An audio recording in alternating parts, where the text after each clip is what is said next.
Testing.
Rocking you on everything. Rocking you on everything.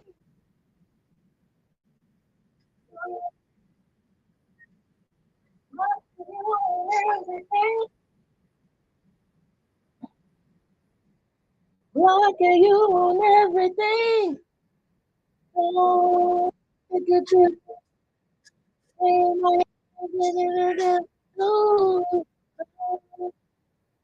I've been hearing it all day.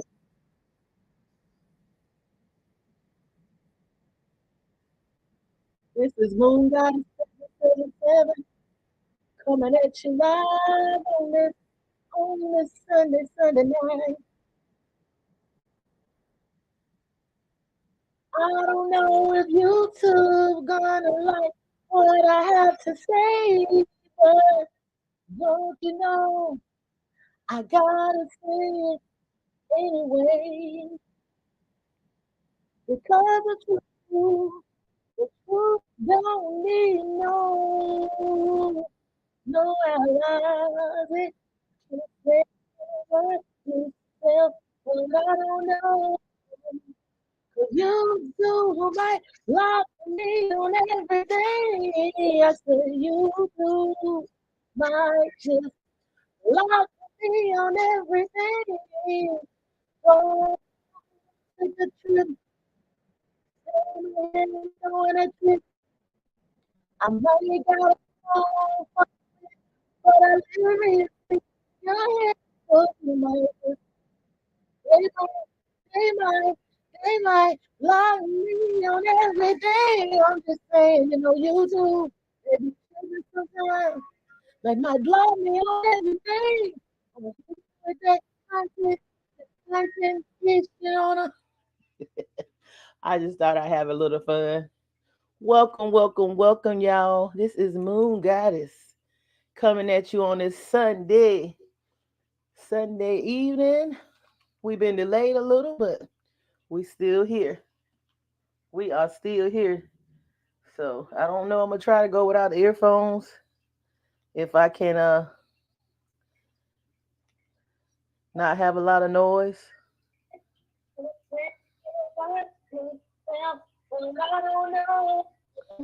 I don't know.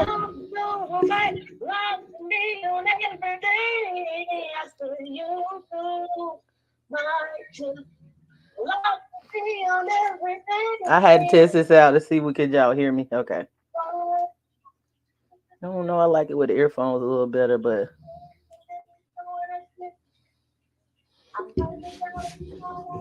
well, I'm gonna get closer to the microphone.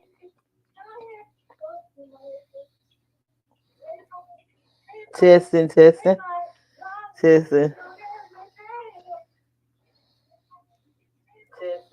Yeah, that's better.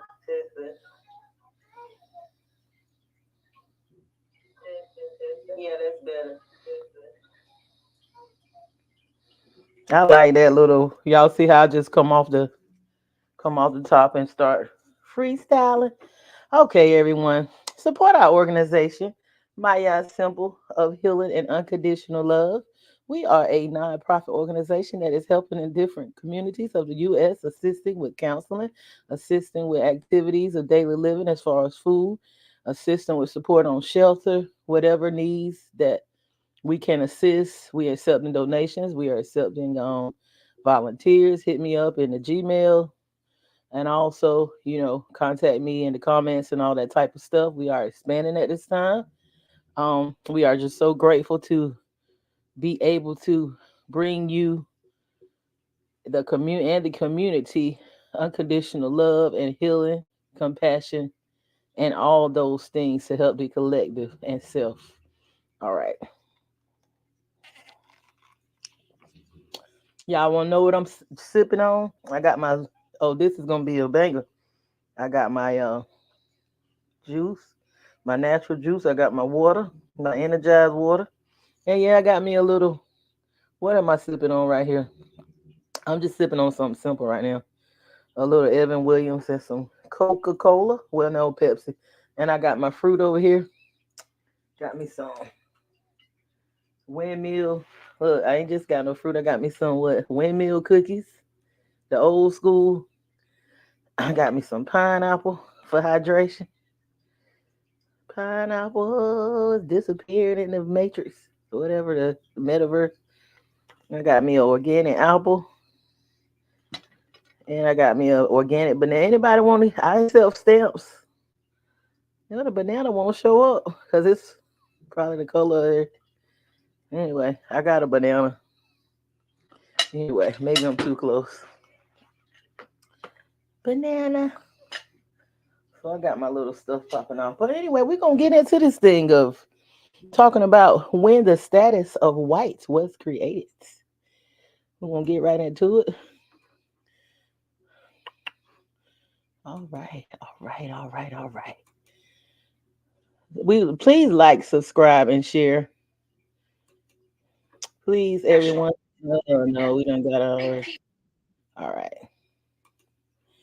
We are going to present. Doo-doo-doo.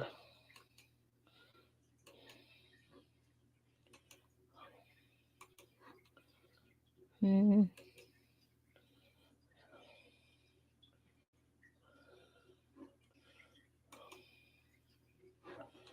All right. This is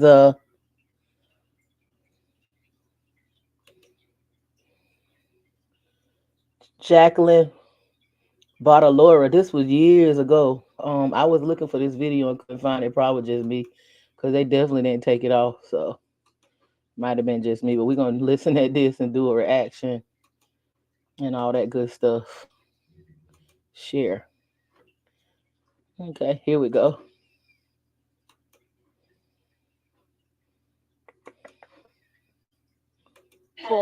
Did not exist before 1681. Again, white people did not exist on planet Earth until 1681. Number two, any claim that this group called white people, Y'all heard that, right? And she's a scholar. She is considered a status quo of a white person, and they study this stuff. I think she be doing stuff with Jane Elliott, even though I know a lot of them get a lot of benefits from that system. It's a system that has perks and stuff like that, but she is, speaking some truth. And that's when the Bible was created too. The Bible was created in the 1600s too. So I'm gonna let this play. claim that that group is rooted in biology or derived from genes or biology or is innate or is from nature is a lie.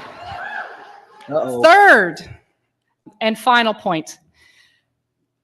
As a matter of foundational law, actually, let me say it this way. White supremacy has been embedded in the United States of America from its founding as a matter of law. Now, I don't expect you to buy all that, to get all that, to believe all that, at least not now. But my job is to share with you the legal history that proves each of those three claims that I begin with. So let's go. Let's get started. We have to begin this conversation in colonial North America, specifically in the colonies, the British colonies of Maryland and Virginia. Both were British colonies And both shared a number of particular characteristics.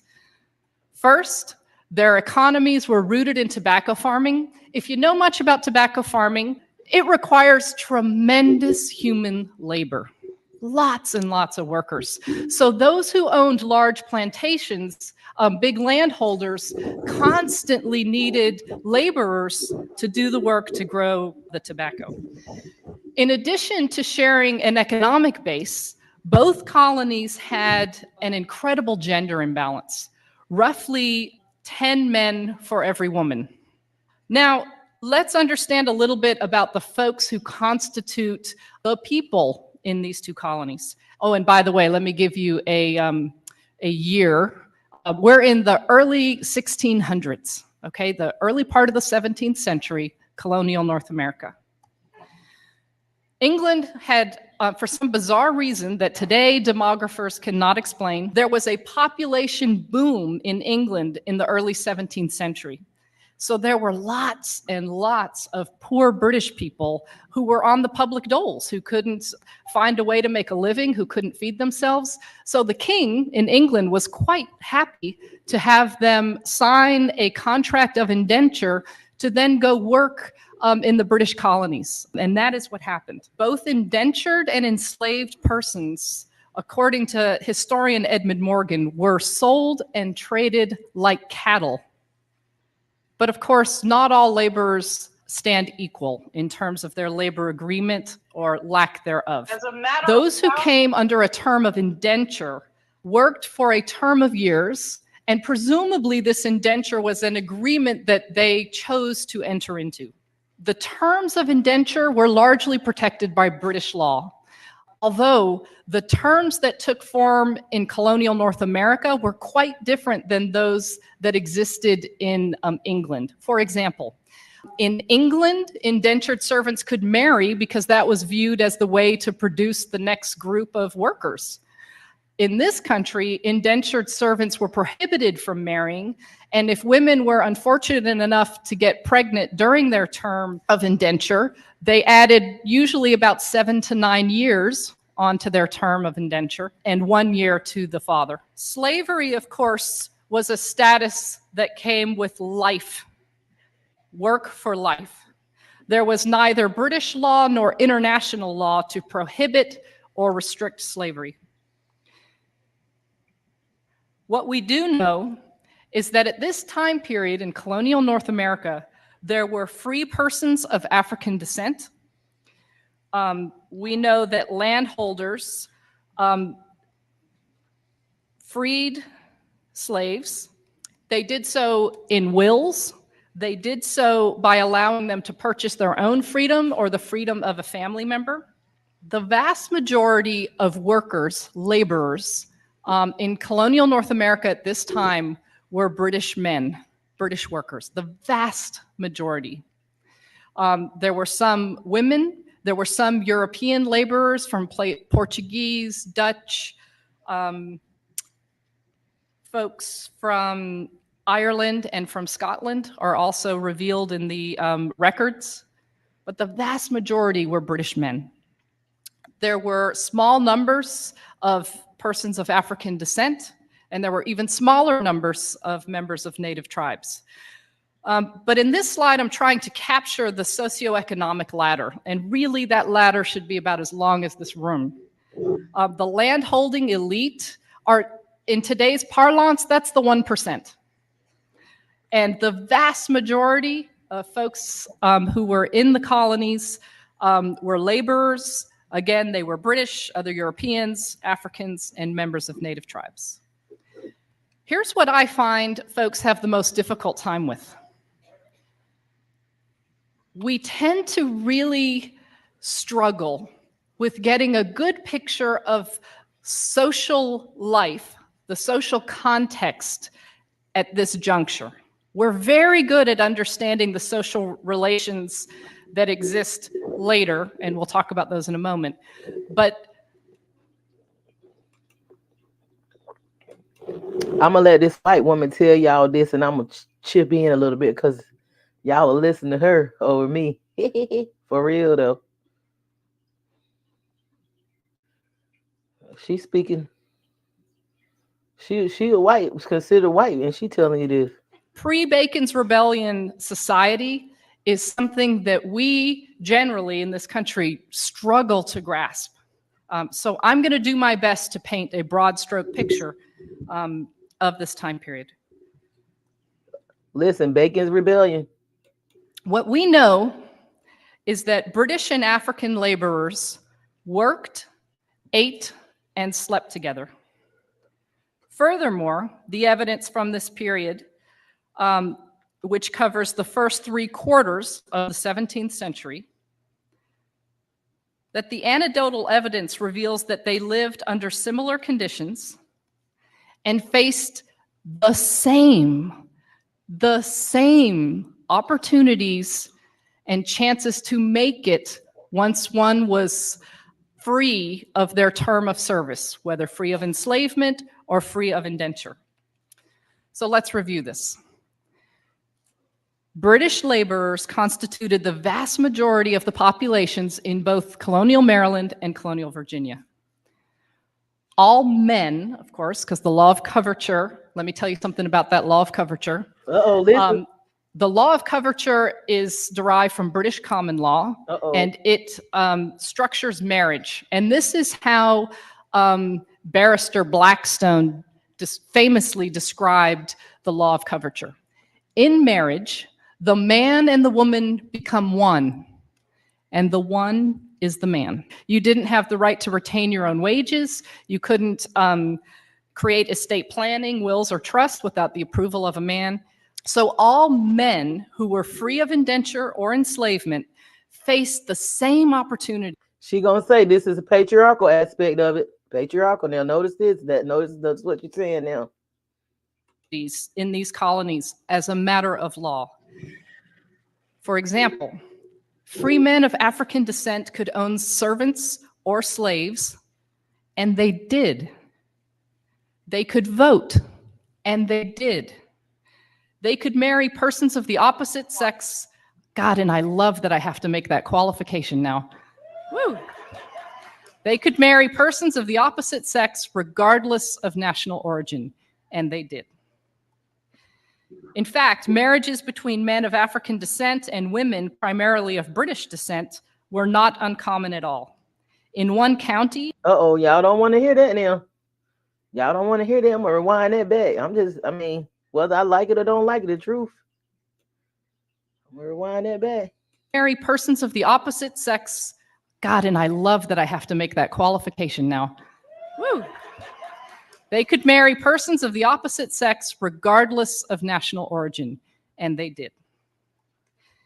In fact, marriages between men of African descent and women primarily of British descent were not uncommon at all.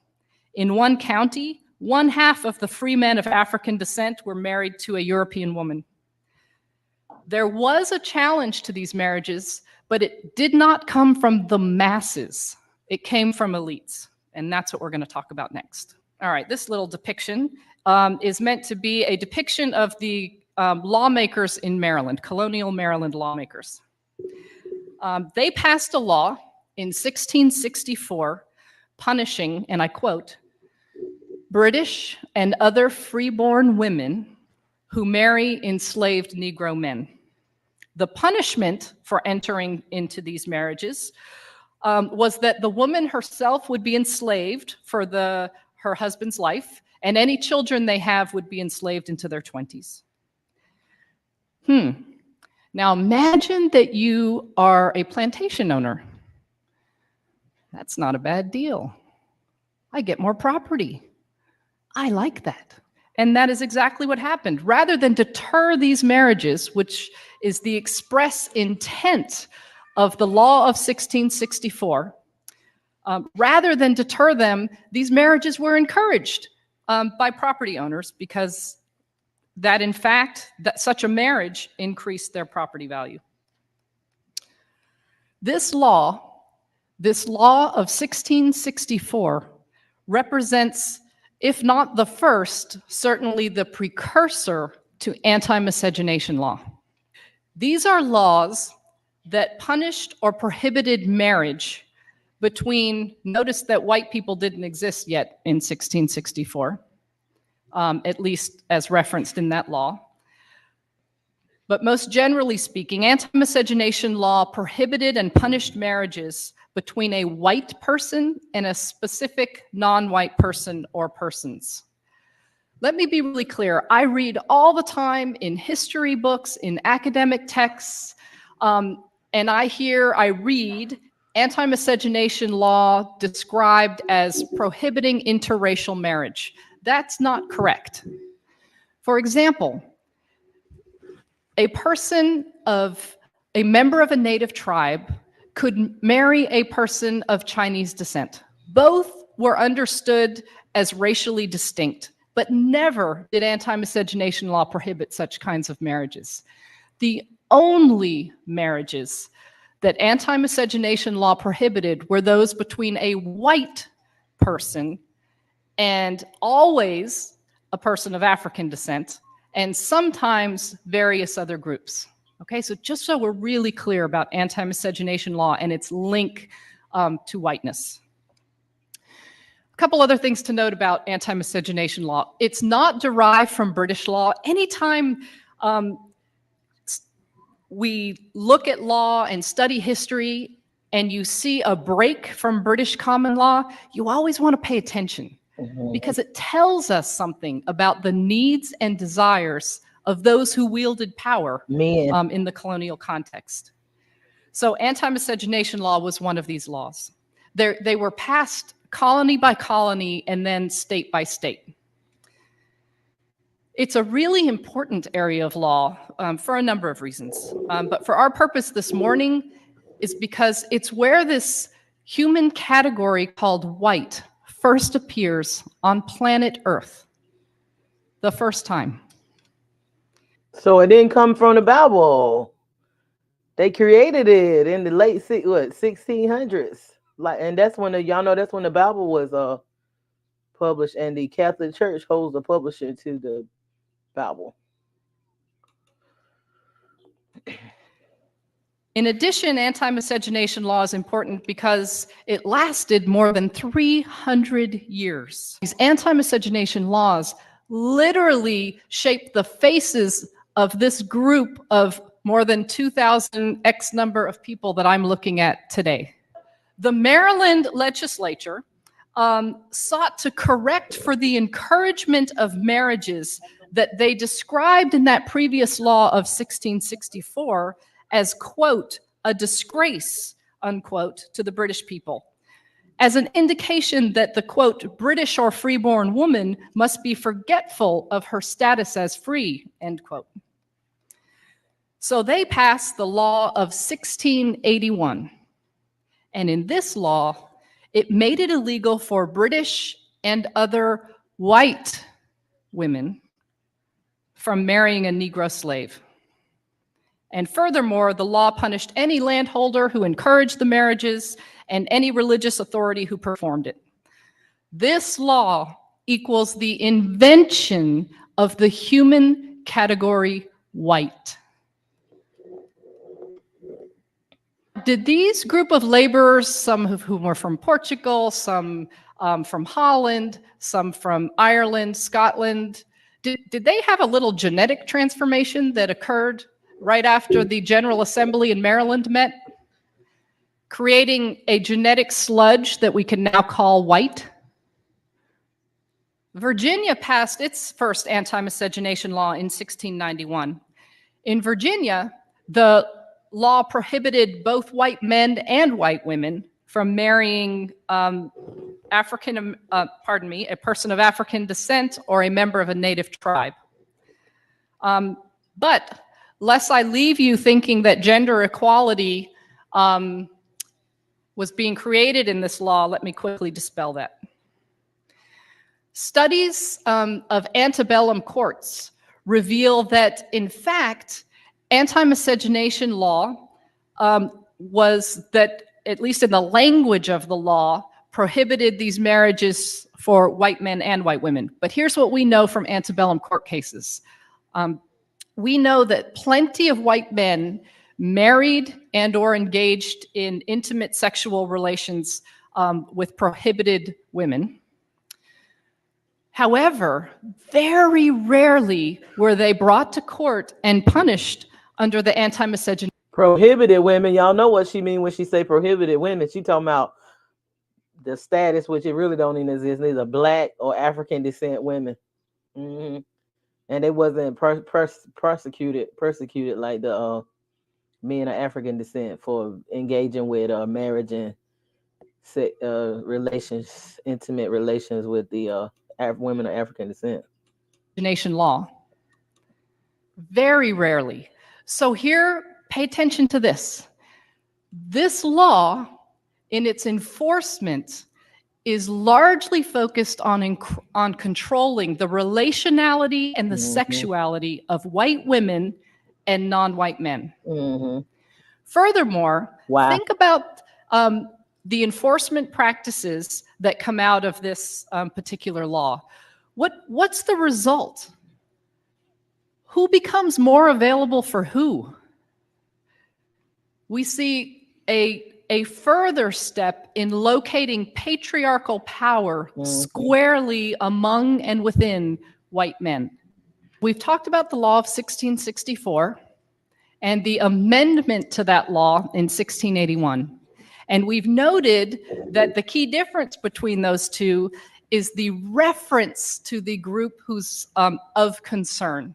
The language has shifted from British and other freeborn to British and other white women in that particular law. So the question becomes, well, what the heck happened between 1664 and 1681? And the answer is Bacon's Rebellion. Bacon's Rebellion. This was a massive revolt in the colony of Virginia that lasted more than a year. Let me give some background of the seeds of this rebellion, what helped give rise to this violent outburst. Those who were enslaved, I don't think it's hard to imagine, were by definition of their status disgruntled laborers. And remember that pool of readily available workers from England who were poor and happily sent off in the guts of ships? Well, they dried up. That population surge ended, and there was no longer a pool of laborers from Britain available to handle the work on the plantations in the colonies. The result is they began to impose harsher punishments on indentured servants who were already here, so that relatively minor infractions would result in significant extensions. So think about it. They needed workers because it was drying up. I guess those British poor people that they had on the ships and indentured service, those European poor people, they were drying up. I guess they was like getting themselves as far as up out of that, maybe rising up in the economic status. So they needed workers and laborers. Like now, think about it. Now you see how they're giving those immigrant people work visas and stuff, because they need workers over here. They need people to work and stuff. They need laborers. That's how the 1% or 5% or whatever stay in power, but because of the poor people and the workers and stuff like that, keeping the system going, because they make money off of these poor people paying taxes and the labor and the tax breaks and all that. To their years of service. Those who completed their term of indenture or who were released from their status as enslaved were frustrated. They were frustrated because the King of England gave almost all of the farmable land to his buddies. And even if they could find land to grow tobacco on, prices dropped and taxes went up. So land and other opportunities became much more limited. So this guy, Nathaniel Bacon, the guy pointing his arm, he didn't have to search very far for disgruntled laborers. Both those who were enslaved or indentured faced worse. So everybody was mad because they felt unfairly treated. The King of England was, like she said, giving all the land to his friends and buddies, because it was a big land transfer where they took it from the indigenous people of the Americas, and they was just giving land to the people that they were cool with. So the people that was working, they rose up against the elite So that she getting ready to get into it. And they had to find a way to divide these indentured servants and slaves and stuff. Treatment, and those freed faced less ability to make a future for themselves. Persons of European and African descent fought Together. in the first phase of Bacon's rebellion against members of native tribes, and then in the second phase of Bacon's rebellion against the British ruling elite. So it was Nathaniel Bacon. So it was the native indigenous tribes that had the power, along with the King of England and stuff, and the indigenous servants were fighting these tribes. Oh wow! We've been lied to about a lot of stuff then, because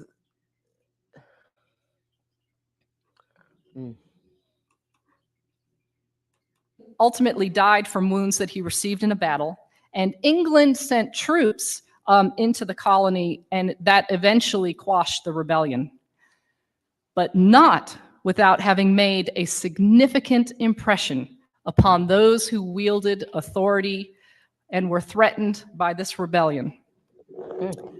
Remember, this rebellion lasted over a year, and records from lawmakers in Virginia to the Legal Oversight Authority in England revealed that over 30% of the population were in support of the rebellion. Here were the lessons from Bacon's rebellion. A united labor force is a threat to the form of capitalism taking hold within the colonies. Virginia lawmakers wrote letters to the Oversight Authority in London explaining that they intended to pursue a divide and conquer strategy in order to prevent future rebellion. Wow. It's only after Bacon's rebellion that we see the emergence of white people as a group of humanity. Let's think. You hear that? It was a divide and conquer tactic, the creation of the status white people, because they are all together. They were sleeping together. They were marrying each other. They were working as indentured servants and slaves, the European, British, even some of the Irish people, even the people from Holland and different places. So that was a divide and conquer tactic. She said it. Divide and conquer. Think about this for a minute. 1681, some lawmakers invent a new label for a group of people. Imagine, if you will, just for a second, for fun here, that I'm a lawmaker. And I just pass a law claiming that 3/4 of you in this room are crunchies. Okay? So 3/4 of you are crunchies, and the other quarter of you are not. Who gives a damn? Who would care? The people that's the crunchies? Some silly lawmaker came up with a label for you. It's really unlikely that it would mean much. But let's say I follow it with this. Those who are crunchies, you can pay no more than $25 a night for that hotel. No more. Those who are crunchies are the first to come into any room at this conference and the first to leave. The first in line at the bathroom, at lunch, at any other line that forms, and the first to get to leave. And that these privileges and advantages that come by virtue of this label that I asserted upon you as a lawmaker continues when you walk out these doors. That it shapes how you are treated and what you get to do for years and years to come. Imagine you're one of the crunchies. Imagine how you might start to feel. Wow, I must be special. Imagine you're not a crunchy. Wow, what's wrong with me? And see, they use legislature and law. See, that's why I say, and I didn't say this, but somebody wrote it, one of the scholars, they said the biggest gangsters are the ones that hold the pens. They can wipe out 100 people with a pen in no time in a community. They back these laws up with legislature and voting in and back it with politics and stuff like that. You know, a lot of the people that were a part of the KKK went from being in the white hoods to running for office and stuff. So it's really not about color. It is, but it's not. It's about power and oppressing people, a certain group of people, to make money. And if they don't have unity and they're not strong, if they don't have a strong military, then they know they're weak. You know what I'm saying? They could just do you any kind of way, and you don't have support because you're not. If you they know that if you divide it, ain't nothing they can do. It's nothing you can do. Like you have no power if you divide it. Cause see, that's how they divided the working indentured servants because of this white thing. They knew that those people were too unified, and the poor people were rising up against the elite. They had to, divide, figure out a way to divide them because capitalism and that mindset that they have and 1% have, it can't work with people being unified with a unified front. So yeah, a lot of the lawmakers and stuff went from wearing those capes to becoming our governors and our some of them our presidents, our politicians, and the lawmakers sitting on the Supreme Court justice. Because it's a lot of benefits with that. They bought into that. They created that so that they could have, of course, it made sense so they could have the upper hand, and they established everything in this country based off of them having the power, the upper hand, and to live comfortable based off of another group of people demise.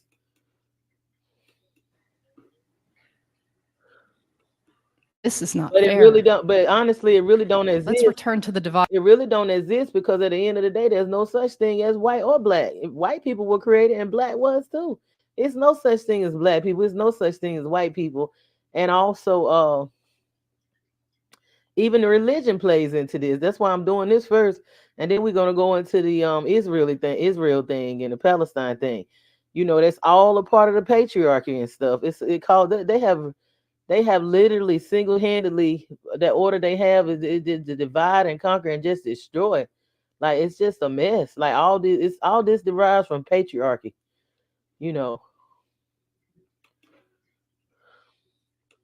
and it's spiritual. It's more so spiritual than it is actually physical. Divide and conquer strategy.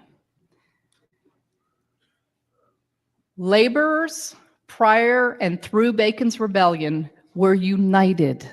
They lived the same darn lives. They faced the same opportunities, rights, and privileges once they were freed from enslavement. And that's why when they colonized a lot of them play areas, these people was diversely with the different features and stuff. That's why when they colonized the area where I'm originally from, when I look back in the 1700s, those people had different complexions and different eye color and different hair textures and all that stuff because actually we have been diversified with our looks all along. No, you know what I'm saying? Everybody was sleeping with everybody and marrying everybody before they created this status of white people and black people before they divided them based off of skin color. So that's why it makes sense that when they colonized a lot of these areas, and they went by a lot of times in the ancient time they went by the mother tribe, not by the father. It was based off of the mother because everything was centered towards a mother goddess before the patriarchy took down the mama water, the mother goddess and her daughters. So yeah, all this stuff is just all goes and coincides in with the patriarchy, even the religion stuff. Free from indenture. That's about to change. A slew of laws were passed in the decades after Bacon's rebellion and continued to get passed into the first quarter of the next century. The first slew of laws included the prohibition of free blacks from holding public office, the prohibition of blacks and native tribal members from marrying whites, the requirement that whites, upon completion of their terms of service, be paid goods, including why they got guns blacks? and gunpowder. See that? A prohibition. Blacks and native tribes. See, it's going over your head. So why is that in there with that? And when they did the census genocide of the of 1890 or whatever, they were calling black people. They weren't. They were called colors. They weren't even called blacks back then. They was called colors. And then it said, I seen signs saying no Indians allowed.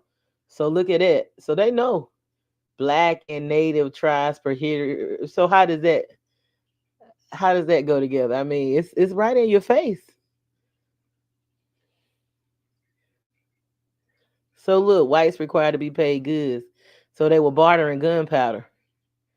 They needed gunpowder so they could chase out those native tribes, blacks and native tribes. They needed it. It's right in your face. It's right in your face. And look, they prohibited from possessing weapons because they used guns. They used the guns back then. They used the gunpowder, including gun and powder. It's right in your face.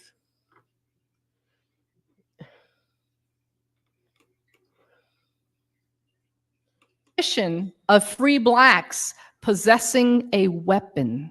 We're going to come back to that. The prohibition of blacks testifying against whites. These laws began to give different meaning So look, that black to native these labels. Let me rewind that. That prior to this moment, just these laws began to give black native tribes.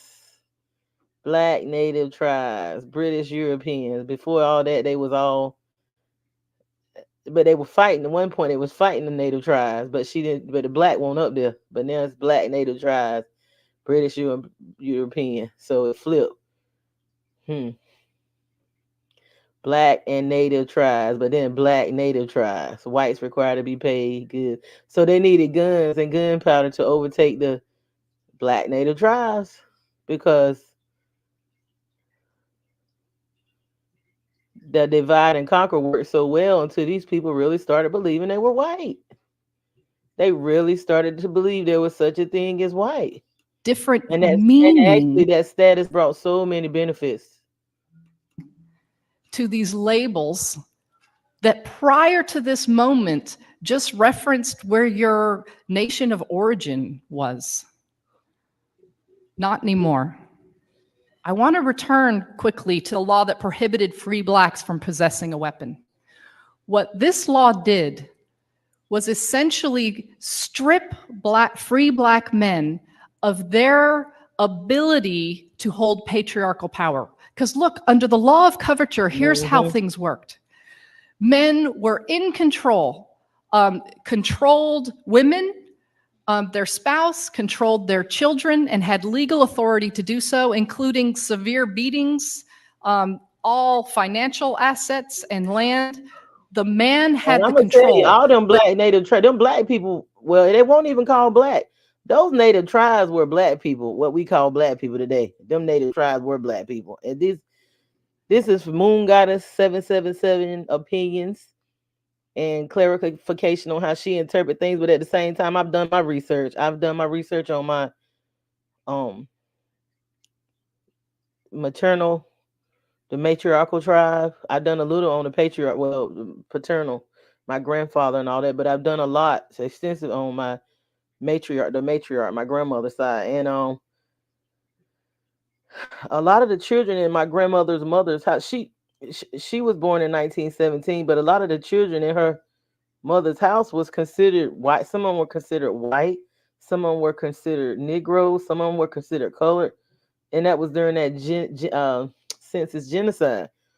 But what I wanted to say is it's a lot of stuff that they rewrote the books and didn't tell us what really happened. But a lot of those tribes held land. They had the land and the resources and the power, and they flipped it around with that white thing. You know, they flipped it around with that white. And I don't think that indigenous tribes were really using guns like that.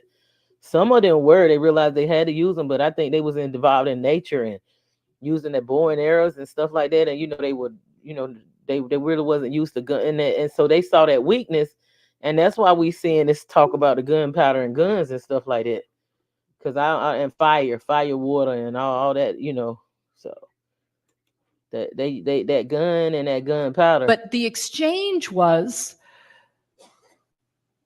that in exchange for that authority, he protects. That's the trade-off for patriarchal power. Stripped, made impossible by virtue of this law. And then let's look at this law that prohibited blacks from testifying against whites. We will see that throughout U.S. history. Mexicans prohibited from testifying against whites, Chinese prohibited from testifying against whites, and then it just becomes mongrels, the label, to include persons of Japanese descent and the like. So that's a law that we see throughout US history. When you look at these laws, what's the message to white people? Each one of these laws has a message to this new group of people called white folks, on the one hand, and a message to those who it denies or restricts on the other. Each one of them. This package of laws, first passed after Bacon's Rebellion, did something extraordinary. Let's imagine that that light up there represents the landholding elite, the 1%. And this represents the socioeconomic ladder in the colony, okay? And so this hand over here represents this new group of laborers called white ones. And this hand over here represents laborers of African descent and members of native tribes. Before Bacon's Rebellion and through it, these laborers had the same lives, faced the same opportunities, and that changed. But when you look at these laws that passed that created this change, it divided these, created different meaning for this group versus this group, but it didn't do a whole lot to lift the economic status of white people closer to that of the white elites.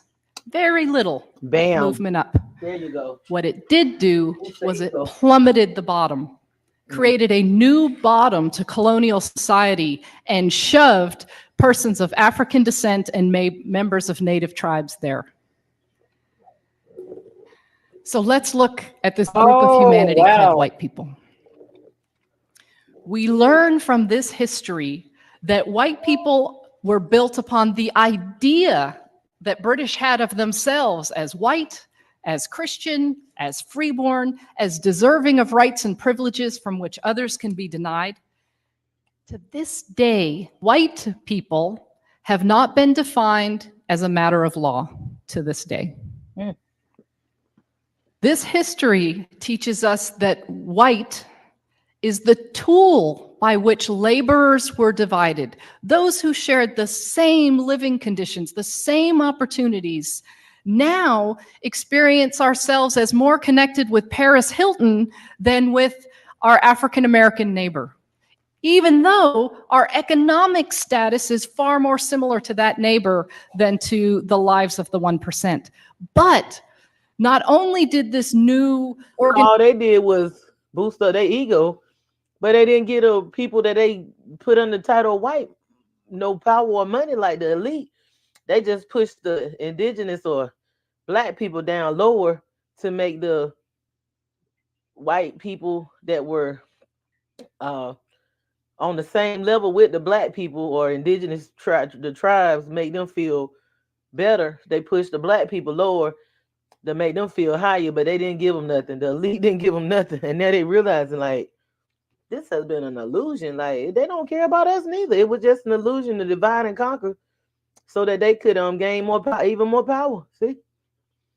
I tell you, boy, whoever that Alexander, I believe that elite organization group, I really believe that the elite group is from Enlil, the one they call Yahweh Jehovah. That's my opinion, but it's been pretty much researched too, through the scholars and going into the Emerald tablets and the ancient writings before the Bible.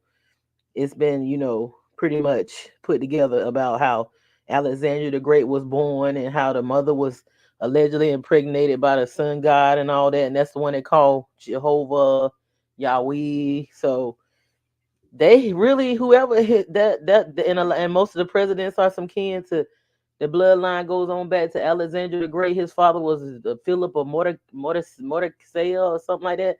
That's Alexander the Great father was Philip, but he was supposed to be the child of Zeus, or that's the Jehovah, and which is in real. And his brother's Iki. Iki was supposed to love the humans when they created us or whatever, because we ain't nothing but artificial intelligence. It's Avatar.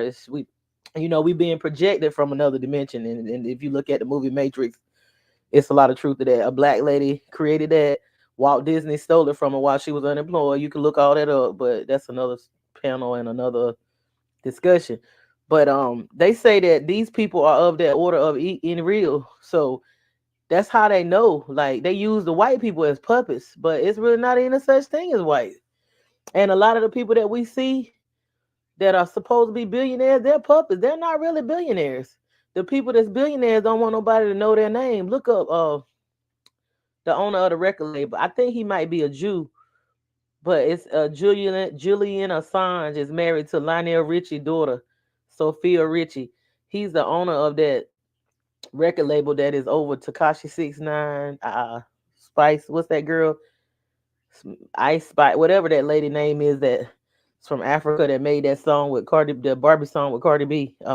Spice or Ice Spice or whatever. But he's over that record label, and you notice that record label is, I think it's Julian Assange's father is the big money man, but he don't have as much money as Lionel Richie.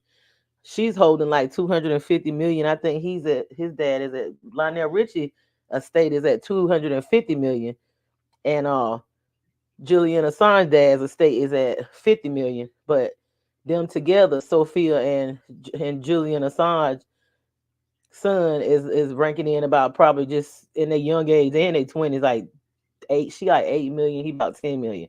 But that company that he record company that he got, that his dad is a producer. So they when they die, they're gonna get all that wealth. And those are the true billionaires. Those are the true money people. They don't want you to know who they are. And it's another one, but he gives those artists creative rights to own their intellectual property. They're able to have creative rights and stuff like that. It's not what a record label is owning the the artist or whatever. So that's what I did my research with that. But yeah, it's just those people are from that. I think they're from that. Those elite are from that bloodline of in real, and I think some of the people we know are too. The way they are trying to destroy the generations and the youth, and just the stuff they do, like they are agents. Like I seen some of these poor people agents too. They got to be. They got to be because I don't understand how these people, even on the internet, these little content creators, they aid and abet and uphold pedophiles. Like if a child tell me, even if it's a teenage child, they tell me something happened to them, I'm not gonna jump right on nobody's side and be like, "Oh, you're telling a lie. I don't believe you. Like nothing really probably happened. That's my pastor. That's my friend. That's my sister. That's my brother. That's my husband." I wouldn't care. And this is a little off, but it's just something that's been on my mind, on my spirit. I wouldn't care if that mug was hitting my G spot with a damn gold phallus. I'm still not gonna be on nobody's side about no child being abused and stuff like that. Even if I'm married to the person, I ain't never been that in love. And I know what love really is, but I ain't never been that into a person where my child tell me somebody did something and that person got so much money and so much good ping hitting my G spot from the little to the tittle that I'm gonna sit up there and ignore that child. I ain't built like that, and I'm glad I'm not. Cause I mean, once a child tell you something and they don't like a person, you still keep right on dealing. You really a messed up. You're really a fucked up individual. I don't know what to do with that. I mean, cause we supposed to protect the children, but in this country, I don't know about a lot of the other countries, but it's probably going on there too. I don't know about the African countries because they said they don't do this. They don't do the children like we do the children here. That's why these kids is demons, and like some of us have been demons, and we had to advance to being angels. But what Cardi B said the other day, she said, "Y'all, I try to keep it cute and not bring out that demon, but y'all want to bring that demon out. But come to find out, her name is an ancient demon. That name is her government name. From what my boy Seven Bomar said, it's actually she Cardi B ghetto. She hood. She don't spell it right, but that is actually an ancient demon. Call it what? If you religious, you're gonna say that's bad. If you spiritual, some people use them for they some. Solomon in the Bible, he had them building his temple there allegedly. That's what King James wrote, the book of demonology. He said he had to have, King Solomon. This is off. This is just me throwing in my little. Said King Solomon had the demons or Damians building serving him. Said he had something to make them do his bidding, and they say some people can do that too. So whether they bad or good or whatever your belief is, I'm just saying. I'm just saying what she said. Keep it cute. You don't want to bring that. You don't want to bring that Damien out. But I'm getting back to the subject. It's neither here nor there. Of society create Okay. a new bottom to it, it created a link that heretofore had not existed that connected this new group of laborers called white people with the elite. And what was that connection? This shared status called white. But y'all notice how our people will sell out anybody for money. They do anything for a little bit of money. It ain't even gotta be much. They don't like it's all about money, money, money, money. Even from you the YouTube to the real life to the even in Hollywood, black folk. That's why a lot of them other cultures don't trust us and look down on our. I don't consider myself black. Y'all might be. I don't care if you get mad. Ain't nobody got to co-sign with this and none of that. But I don't even consider. Because I don't consider myself these statuses because they don't exist. Why would I co-sign to something that ain't even real? Y'all can. I'm not gonna do it. I stopped a long time ago, and my life been better ever since. But they do anything for clout, for money, anything. They don't have no kind of. It's bad that people don't have no kind of morals. No, I wonder how they always been like this. I'm wondering, did all the good people die out, and we left with this shit? And these people, that's what they really are about, because they cowards. They don't stand up for nothing. They know that these people been a lot of these. I see a lot of these people that been upholding these people that's been turning out all these young boys and stuff and girls in Hollywood, having them like they're giving them disease and turning them out and exploiting them and passing them around and stuff. These new artists, these people are praising these people because they got money and putting them on panels and stuff like that. They know they can infiltrate a lot of. I'm not black, but y'all are. They can infiltrate y'all organizations because y'all will do anything for money. Y'all, it's no loyalty amongst. It's no loyalty amongst these people for the most part. It's no loyalty. I'm not. I refuse to go by that label. I refuse. I know I'm not like. I ain't never been. I ain't never had no coward in my backbone. I never had no coward in. Never. I ain't never been afraid to speak the truth. Never. Since I came out of, I was a shy, but I ain't never been afraid to speak the truth or lose a friend. And if you lose them, they want your friend anyway, or your family member. And that's why I don't really get too close to people because like what that man said, Wiley. Because I might gotta read you. I might gotta read you for Phil. Show hand. I'm not gonna be that close. I ain't even that close. I'm not gonna be that close to no child where I can't tell them the truth about themselves. I wish I would. I wish I would sit here and bite my tongue. If I say the truth to them, they ain't gonna be there for me when I get. Oh well, hell, well look, whatever. It's other places, other countries I can go to where they like old people and shit. So whatever. And I ain't old yet, but I'm just saying, whatever. It's whatever. Embedded with the presumption of its superiority. The other thing to note about the invention of white people and the meaning of white that this history reveals is that white constituted the center of patriarchal power. And we see that most clearly through anti-miscegenation law and specifically through its enforcement. I don't know why black men hold up the patriarchal. They ain't getting nothing out of that. Nothing. They ain't never got. I guess when they made the deal to take down Mama Water, they told her. Well, they won't call black back then, but they told the black king. They were king. I guess they were kings and held high power, the Moors and the indigenous tribes and stuff. They told them, well, if you take down these women, we gonna give y'all power and y'all can rule. And they was like, okay, long as we ain't gotta listen and do what them women tell us to do, because they think they more powerful than us. I'm just saying, it seemed like that's what happened. They was like, yeah, man, fuck these bitches. Like they got all the power. They chant with that menstrual cycle shit and got the kundalini rising and doing all this magic and we they slaves and shit. Fuck this. We taking these bitches down. We don't care if it's our mama. We don't care if it's our wife. We don't care if it's our sisters. Them bitches gotta go.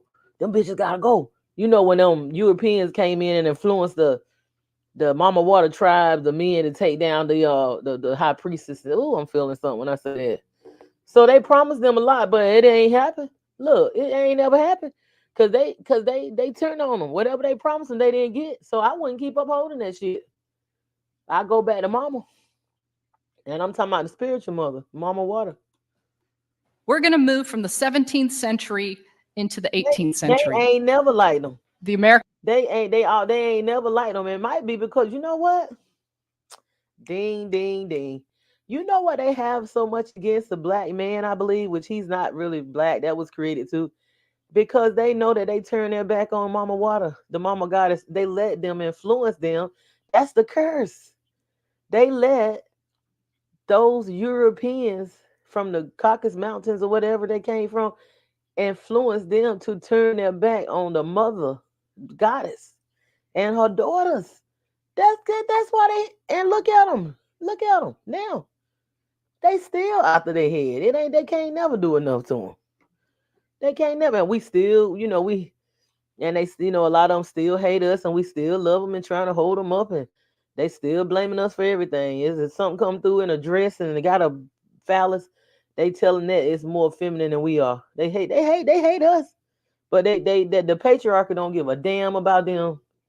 Just like it don't give a damn about the status of white people. It was just a divide and conquer tactic. They don't care about nobody but the people of that bloodline. And that bloodline, I'm tracing it on back to Alexander the Great and his dad. I believe those are the in real, the one in the Bible that told them not to eat the apple, the Jehovah that y'all worshiping. That's who y'all worshiping. Y'all worshiping a God that'll tell you to go in and conquer and kill children and great women. And that's who y'all. That's who y'all. No wonder y'all fucked up.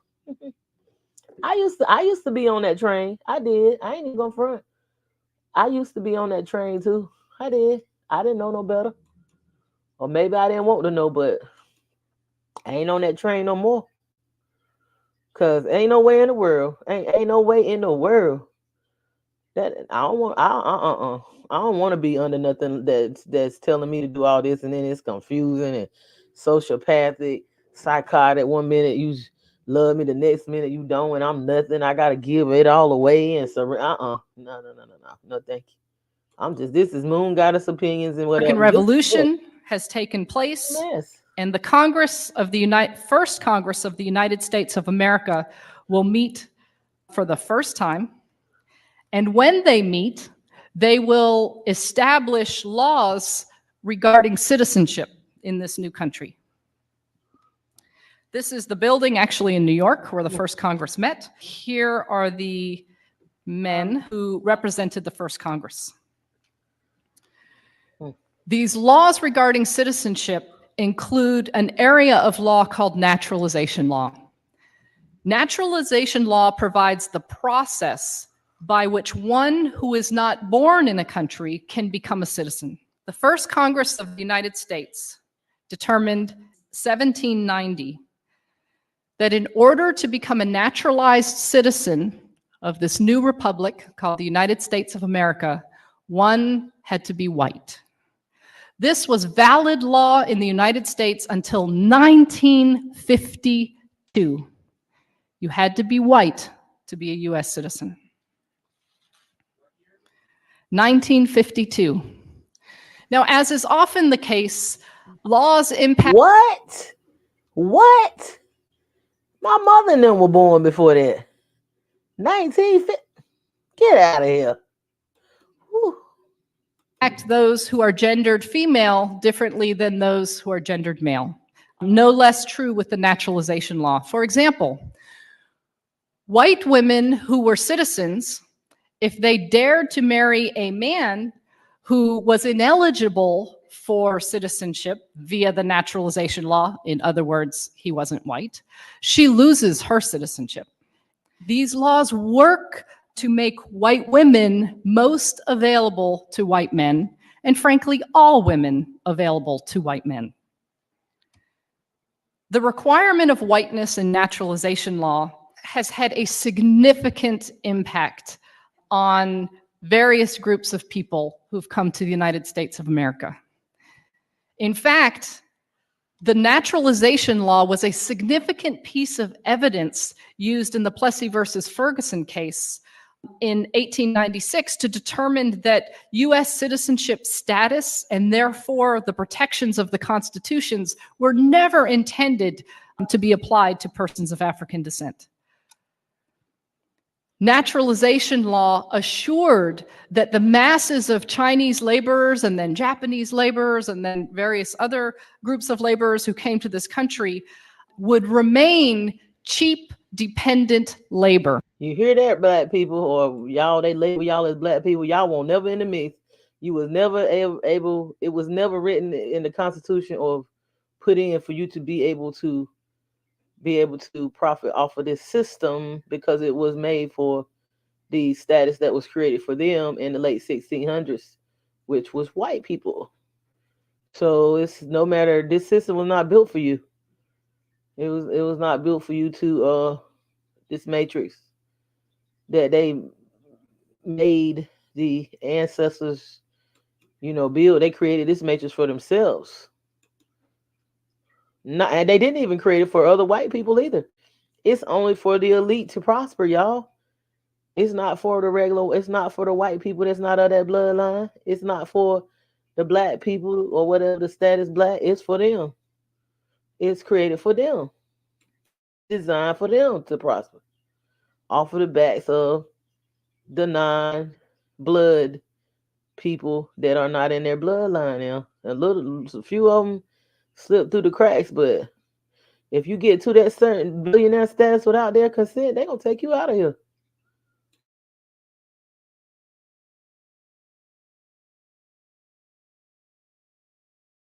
Why?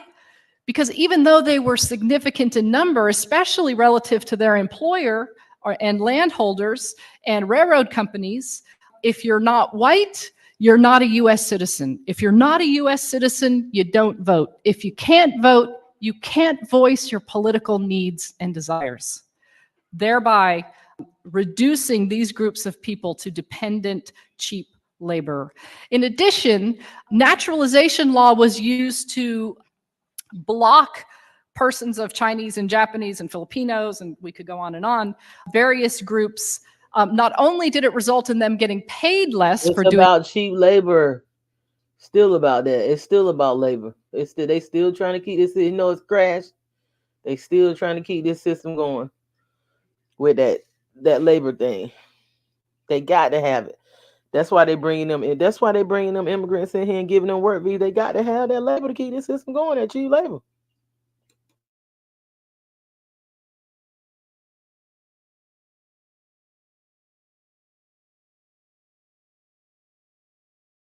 Even the Juneteenth thing is in Texas. It's about labor. Everything was about labor. Look up railroad bill. That black man, or he won't call black back then probably, but that indigenous man that or colored man that shot his boss or the sheriff or whatever back in them days over labor, over them unfair labor. Everything is about labor. Even the war of what is it? The slavery of the freedom people from slavery. It wasn't about no freeing nobody from slavery. It was about the South were making more money than the North from cheap labor, from indentured servitude and slave labor and stuff. That's what it was about. It wasn't necessarily about freeing nobody. They was mad because they was down here in the South. They was getting it in with that labor over them. They don't want nobody them to leave fighting. They don't want nobody to have more money than the other one. And we like, oh, they wanted us to be free. Shit. Okay. Yeah. It's all about labor. They don't want to get out here and work these jobs, and they want to keep their money coming in. That's what it's about.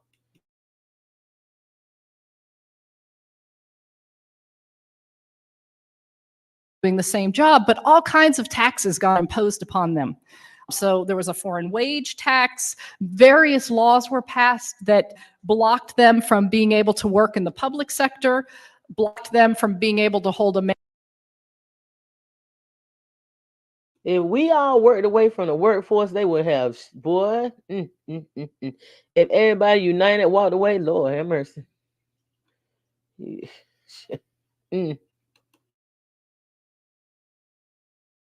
managerial position. And then, of course, alien land laws were passed. These were laws that made it illegal for those ineligible for naturalization, i.e. not white people, made it illegal for them to own property. And so what's the result of these laws for white people, right? Because we're real good about seeing the harm that these laws cause for certain groups. But let's get the flip side of that coin. When I make a whole group of people ineligible to purchase land, it makes more land available and cheaper for me, for white people. When you're the lowest paid worker and prohibited from moving up as a matter of law, then those positions that get paid more, that are more desirable, are more available to white people. So we see just from this one law, and I could spend another hour with you at least going through these combinations of law, naturalization law, anti-miscegenation law, and immigration policy, all that combined in these ways to continue to advantage, to give economic value, symbolic value to white people, to give us the unearned advantages that we continue to receive today. I have a favor to ask. Would y'all close your eyes for a moment? Just close your eyes. Imagine a society where white supremacy is not embedded in our institutions. Sit with it. Think of the prison complex. Think of our education system. Think of church on Sunday, synagogue on Saturday, temple, mosque.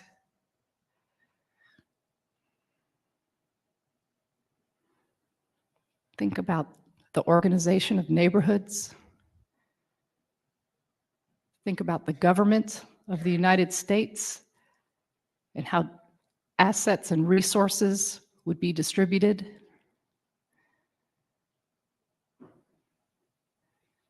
Looks pretty different, doesn't it?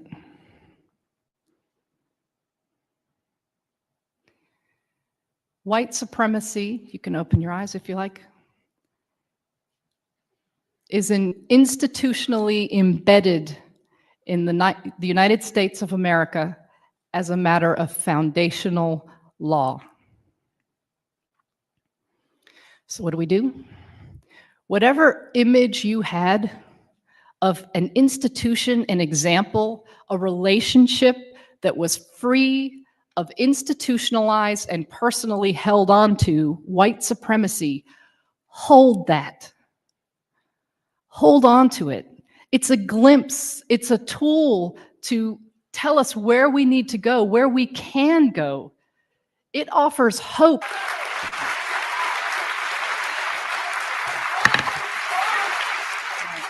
Thank you. Thanks, everyone.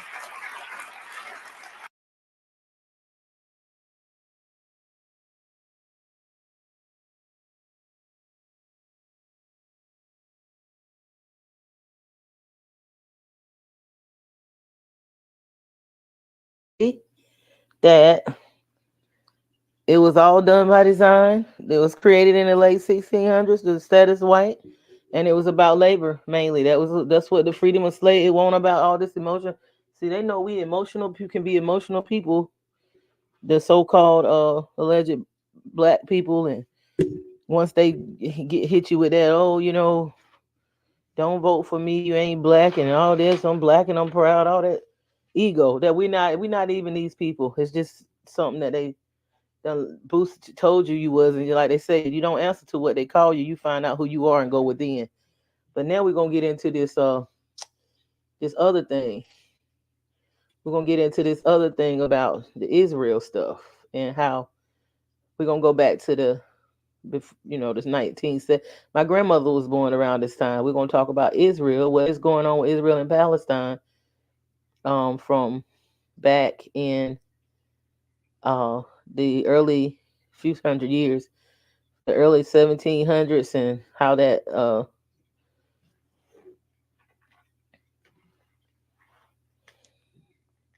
I got to get these names right. We're going to talk about it now. We're going to talk about it now. We're going to talk about it. Let me get this microphone right. So we're going to talk about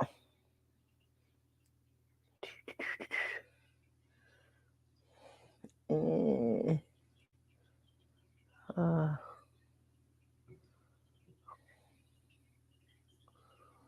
I got my notes. In 1917, Arthur Balfour sanctioned a Jewish homeland in Palestine. But the thing about it, 90% of the people living there weren't even Jewish. And Arthur Balfour, when he sanctioned the homeland in Palestine, um, he was British. He was the British Prime Minister during 1917 over in Britain. And they had authority over Palestine for some reason. Um, this is what led to destruction of Palestine and the creation of Israel. But so during World War One, the British was making a lot of promises to many of the people, many different countries, because they needed allies. So they made a lot of promises to the Arabs. And after a month after Balfour letter, after he did that letter about, he wanted them to have a home to go to, and that's what, they're going by the biblical thing, about the people of Israel and the homeland. And once they go back to Israel, you got a lot of Zionists and stuff involved in this. And it was a month after the letter, the troops took Palestine and everything. So um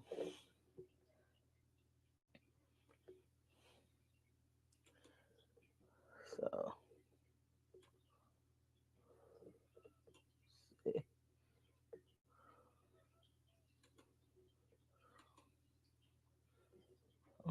let me go back. So I'm gonna show you a picture of these people because it really was the British. It didn't start with the US. It definitely didn't start with the US. Um it started with the British people. Yep, sure did. And I know I downloaded it. Here we go. So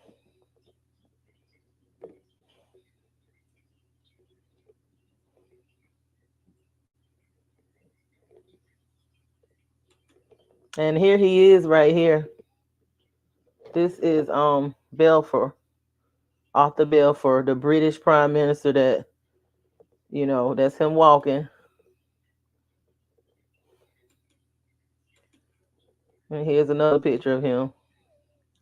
So Arthur Balfour in 1917 during World War One, he was making it was making promises to get allies. I need, if y'all do this, So after he wrote that letter about the people needing a place to go to and that's their home, and it's sad that it was 90% of Palestinian people there. So a month after he did the Balfour letter, the British troops took Palestine.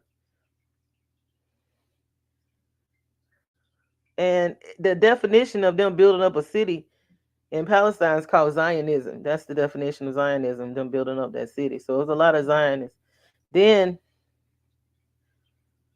Theodore Herzl, he published The Jewish State. He was an author, an activist, and all that. He was a Zionist. He organized the first Zionist council in Switzerland.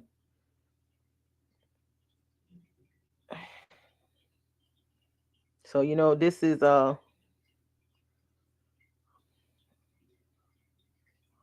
Arthur Balfour right here. I'm showing pictures.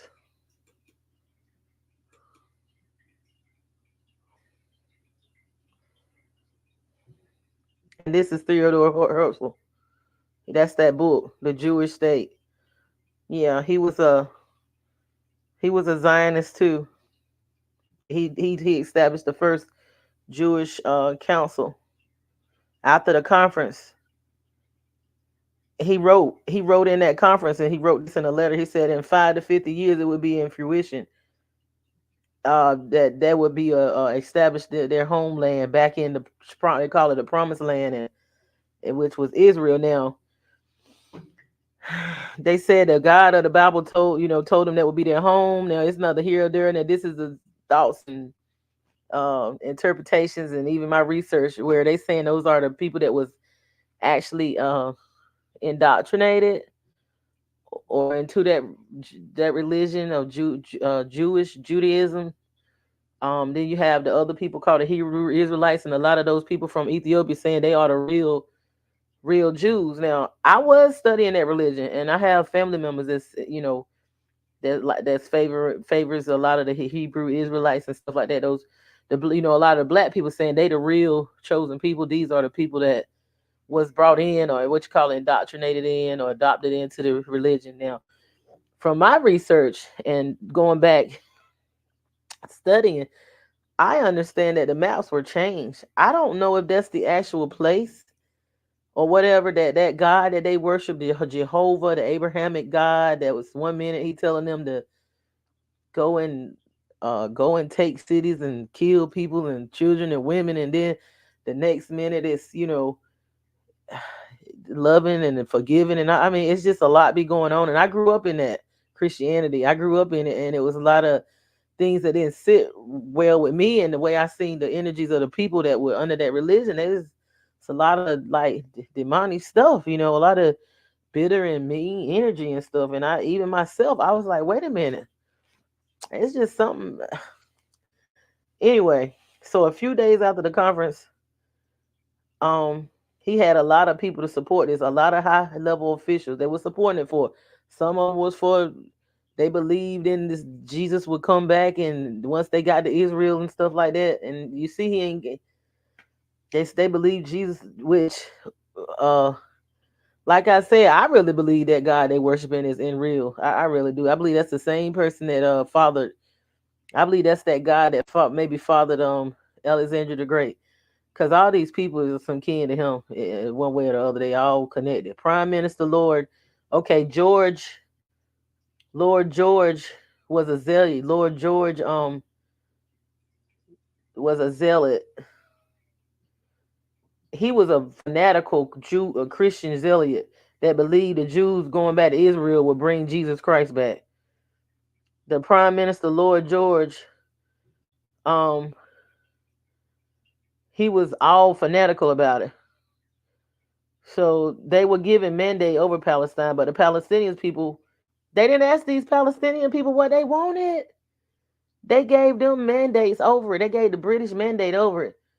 And they accommodated the Zionists. They asked them what they wanted. They didn't care about them. It was 90% Palestinian people living there. And they didn't ask them what they wanted. They asked these Zionists what they wanted. So in 1936, the Palestinians went on strike because their homes and stuff were blown up. They done marched these. So it was so much mess going on around 1936. They did the Peel Commission. We America got involved later on around that time, and because I seen pictures like the Peel Commission was supposed to fix it, but it only drew more divided lines. And if they divided lines like that, from my understanding, it's the oil and purposes and the natural resources of that place. It's not just all about Jesus Christ coming back and all this religious stuff that the Bible wrote about that the Catholic Church hold the publishing to. And a lot of this stuff you got to be careful because they try to play this stuff out like the Bible. They try to play the author and finisher of this stuff and say it's God doing it, but they really is acting out that stuff so that they write themselves in history. So 250,000 Palestinians had to be removed from their home in during 1949. They removed that many people. So how they get them out of there? They bombed them out, pushed them out. So it was so much mess going on. The British, after they done created this mess with the all that mandating they did back in 1917 and Balfour, after Balfour, and what's this man? This Theodore Herzl and All them with they, Zionists. There he go. And this little man right here, this the one that came in later on. What's his name? David Ben Gurion. Yeah. So the Peel Commission was supposed to fix it. They had to get 250 Palestinians out of there, and it continued through 1945. They had to remove 250,000. British needed a solution. There was a white paper created, but Britain backed out and wanted other people to clean up their mess. World War II came, and millions of Jews, about 1 million Jews, were killed and needed refuge. So at this time, the Zionist military was stronger than the Palestine, so they know they had the advantage. Anytime you ain't got no strong military, you fuck pretty much, because they know that's a big weakness. So in 1947, Britain backed out and asked others to clean up their mess. After they done did all this with so under this is David Ben Gurion. He was running. He ran Israel as a government. So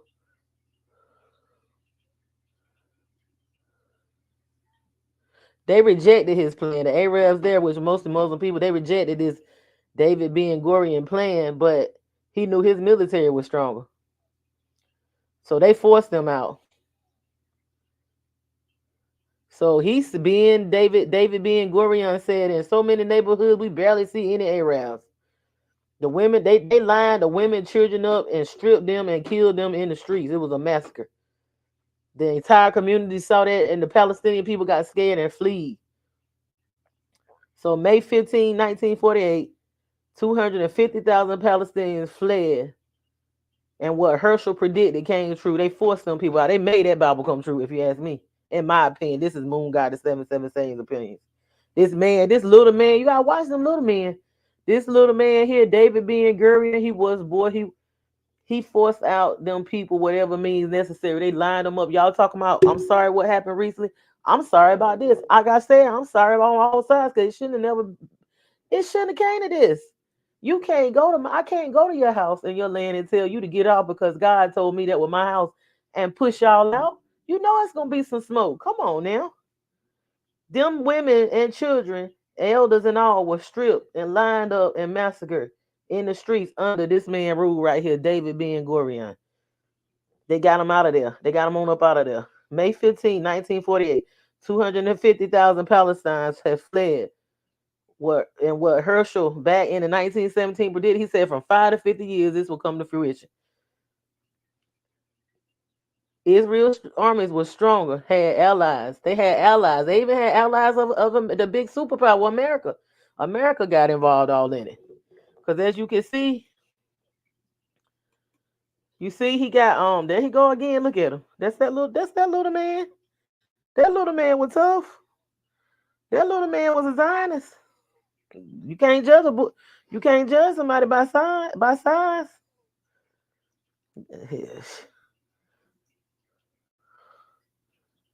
David Ben Gurion. And you see, they got Clinton all up in there. This was in 2019. He remember what he did when he did this right here.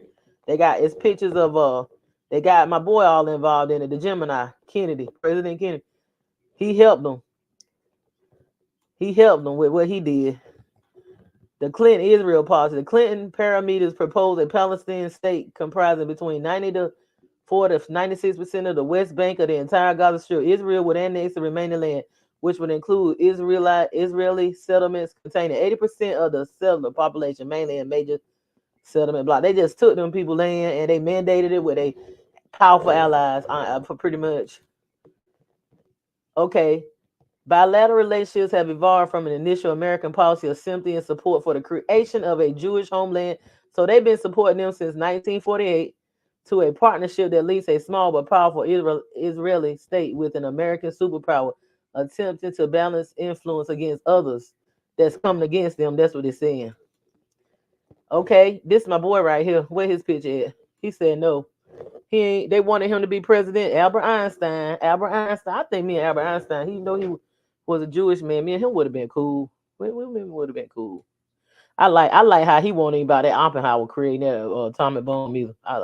Albert Einstein was a man. Albert Einstein, a Jew but not an Israeli citizen, was offered the presidency in 1952 but turned it down, stating, "I am deeply moved by the offer from our state of Israel at once and saddened and ashamed that I can't accept." He didn't want to do it. He wasn't about to do that. He won't trying to do that. Yeah, he was not about it. I'm just going back through. That little man, look at him. David Ben Gurion. That little this is the Zionist Theodore. There he go again.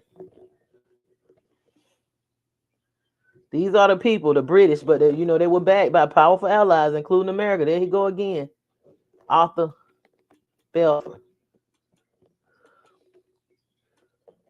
And that's that Theodore activist. So I think he was from originally from where Hungary or somewhere.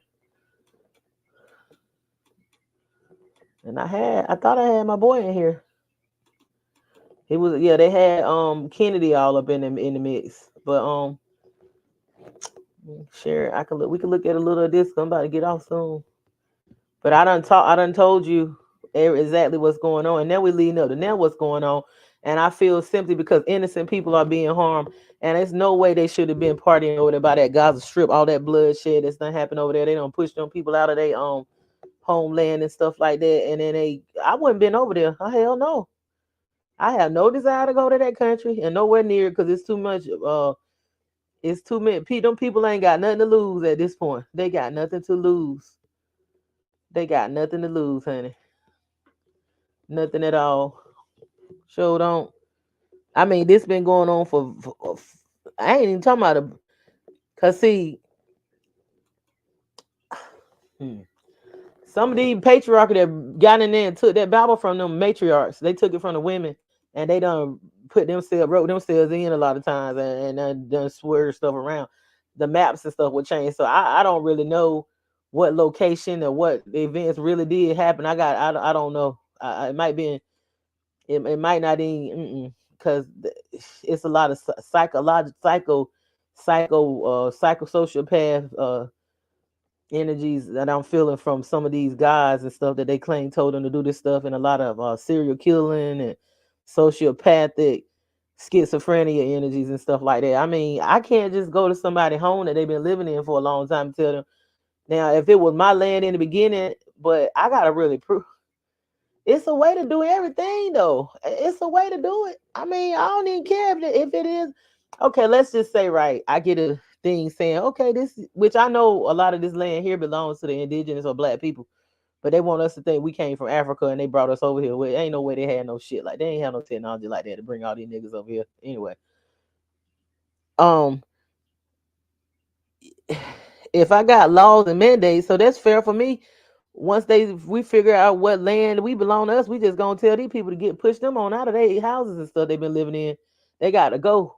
We get them a certain time frame. They don't get out, then boom, boom, boom, boom, boom, boom, boom, boom, boom, boom, boom. Okay, so that what's good for the goose, good for the gander. Now, when it come back to with all these powerful countries allying them people to go in there and push them people out of their homeland, when it come back to you, don't be mad when somebody do you like that, and they ain't gonna have no sympathy or pity.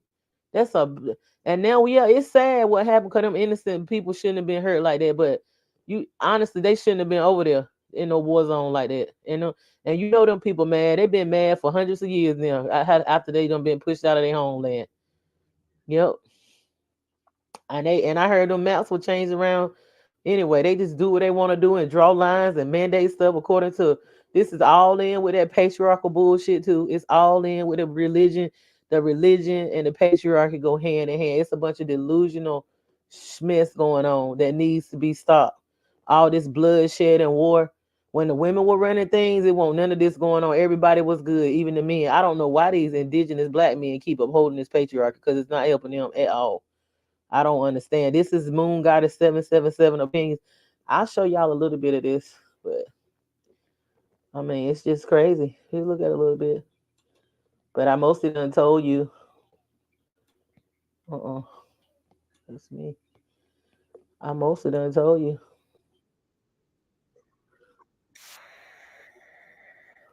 See, this is what I done told y'all about. But okay, share screen. Let me just look at a little bit of it. I ain't gonna do.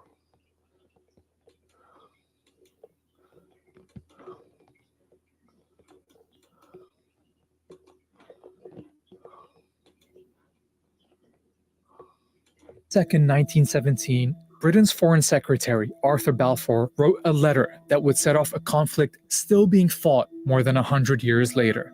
His Majesty's government view with favour the establishment in Palestine of a national home for the Jewish people and will use their best endeavours to facilitate the achievement of this object. When Balfour wrote of his government's intent to create a Jewish homeland in Palestine, 90% of the people living there were not Jewish. Just 31 years later, most of them were gone. כמה אתה חושב אנשים הרגת ככה? לא ספרתי. אני לא יכול לדעת בחיי. היה לי מקלע עם 250 כדורים. This is the story of the British promise that led to the destruction of Palestine and the creation of the State of Israel.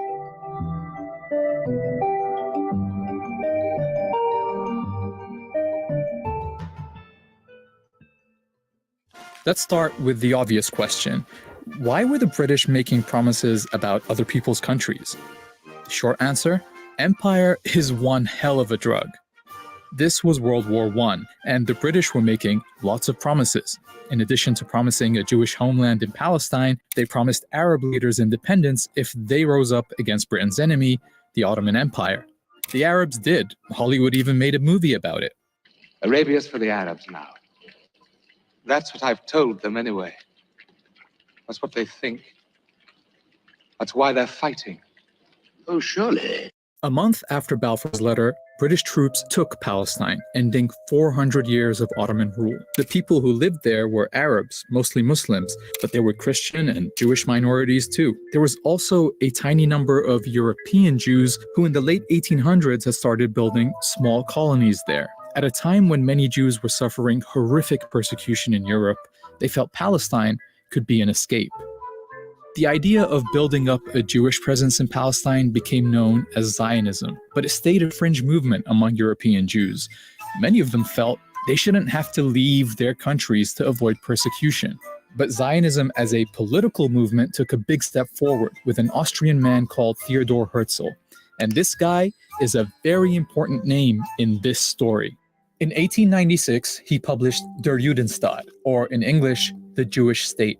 In it, he said the only way for Jews to avoid Europe's anti-Semitism was not just to leave, but to have their own country. And Herzl didn't just write. The next year, he organized a conference in Basel, Switzerland, the first Zionist Congress. The attendees agreed on a program which sought, among other things, to establish a Jewish homeland in Palestine and promote Jewish settlement in Palestine. From here on out, the Zionist movement became very active, setting up funds to promote Jewish immigration to Palestine, companies to buy land there, and recruiting representatives to advocate for their cause with different governments. A few days after the conference, Herzl wrote this in his diary. At Basel, I founded the Jewish state. In 5 years, perhaps, and certainly in 50 years, everyone will perceive it. He was only off by 1 year. Okay, so that is a lot of history, but it's important because the Zionist movement is a critical part of the story going forward, especially after it found a friend in the British government, where a lot of high-ranking officials supported Zionism, sometimes for unexpected reasons. Prime Minister Lloyd George, for example, was a Christian zealot who believed gathering the Jewish people in Palestine would bring Jesus Christ back to earth. Others, like Balfour, believed that getting the Jewish people out of Europe and into their own country would be a good thing. Herzl was pretty visionary when he wrote that the anti-Semitic nations will become our allies. Meanwhile, the Zionists assured Britain that their future country would be a reliable ally. So that's the backstory of how European anti-Semitism, Zionism, and British imperialism all led to the Balfour Declaration, this British promise to build a homeland for Jews in Palestine. Now we're going to look at how Britain did that. World War I had been a conflict between rival empires, and the winners set up the League of Nations to distribute the losing side's territories between them. They called it the Mandate System, putting territories once controlled by the Ottoman and German empires under the, quote, tutelage of advanced nations until they became independent. Britain was given the mandate over Palestine, but the Palestinian people were never asked what they wanted or what independence would look like to them. Listen to what Balfour wrote to one of his colleagues. For in Palestine, we do not propose even to go through the form of consulting the wishes of the present inhabitants of the country. You hear that, right? They said they don't even care about what them people want. They don't give a daggone about what they think. They ain't trying to consult them Palestinian people, and it's 90% people there. They don't listen. This is listen at the reasoning of them people. The mind. This ain't just about this. Now these the same mindset of the people that went into these indigenous lands and then took down. Imagine how they mindset was when they took down the matriarch and stuff. These the same mindset of people that took these indigenous lands in America and all over the world. Saying they don't give a damn about what them people want. It's about what they want. Yeah, I'm just bringing it to the mindset, and then it's all in connected to this creation of white people and these religions and all this stuff. These are the thoughts of Moon Goddess 777, along with some truth, along with some research, along with some talking to the ancestors and connecting with Mama Water.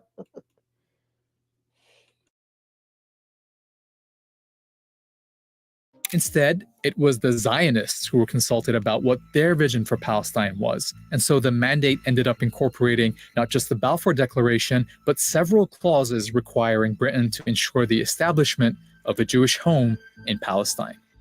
British rule was very accommodating to the Zionist project. The Jewish community in Palestine grew with big waves of immigration. They had their own schools and factories and even their own militia, the Haganah, and they were led by the Polish-born David Ben-Gurion, the leader of their representative body, the Jewish Agency.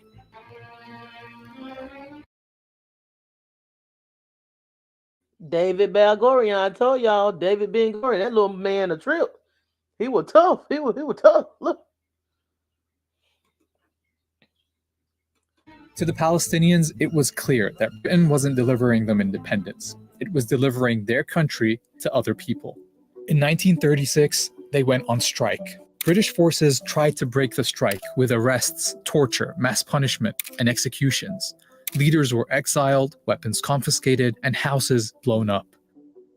Palestinian fighters attacked British and Jewish targets, while British and Haganah forces would carry out joint raids on Palestinian villages. Something had to change. The British government sent a commission called the Peel Commission to figure it out, but their proposed solution was typical. Just draw another British line on the map, divide the country, give this part to the Jews and this part to the Palestinians, and make that part of Transjordan next door. Oh, and because the Palestinians were a majority in the country, 250,000 of them would have to be removed by force to make the Jewish state viable. Remember, these were the proposals that were meant to calm things down. Spoiler, they didn't. Instead, the revolt continued until 1939, by which time about 10% of Palestine's adult male population had either been killed, injured, arrested, or exiled. The British government really needed a solution. So, here comes another report. The Commission is studying the 20-year-old Jewish settlements in British-mandated Palestine. The 1939 White Paper created a conflict between the British and the Zionists for the first time, because it rejected partition and said the solution was for Palestine to gain independence within 10 years, with everyone living there sharing it together. Crucially, it also imposed severe limits on Jewish land purchases and immigration. To the Zionists, this felt like a betrayal. In response, some set off bombs across the country, killing dozens of Palestinians. But soon, everyone was distracted by something much bigger. More than 60 million people were killed in World War II, including 6 million Jews murdered in Nazi death camps. Jewish survivors fled Europe, with a large number of them trying to find safety in Palestine despite the British limit on Jewish immigration. This set off a more direct confrontation between the Zionists and the British, with Palestinians often targeted as well. The Zionists knew two things. Militarily, they were stronger than the Palestinians, and Britain was exhausted by World War II, so it wouldn't have the stomach to keep fighting in Palestine. They were right. In 1947, after 30 years of occupation, Britain announced it was quitting Palestine and asked the newly formed United Nations to clean up its mess. Alright, 1947 and 1948 are the most pivotal years in this story. So let's take a look at how things are lining up. During British rule, Jews had gone from 10% to 30% of the population and owned about 6% of the land. Under Ben-Gurion's leadership, the Jewish Agency was pretty much functioning as a government for the Jewish community. And the Zionist militias had tens of thousands of soldiers, modern weapons, and officers who'd already fought in World War II. On the other side, the Palestinians hadn't been allowed to develop their own administration or military. But as they waited for the UN's solution, they were still the majority all over the country. In November 1947, the UN, then only made up of a fraction of the world's countries, voted to partition Palestine. This plan marked off 55% of the country for a Jewish state, but the UN never explained how it could be a Jewish state when half the people in its territory were Palestinian. To nobody's surprise, Palestinians— You hear that? Half the people in the territory were Palestinian people. Half the people in the territory were Palestinian people. Over half the people in the territory were Palestinian people. That was their homeland. They had been there for a long, long time.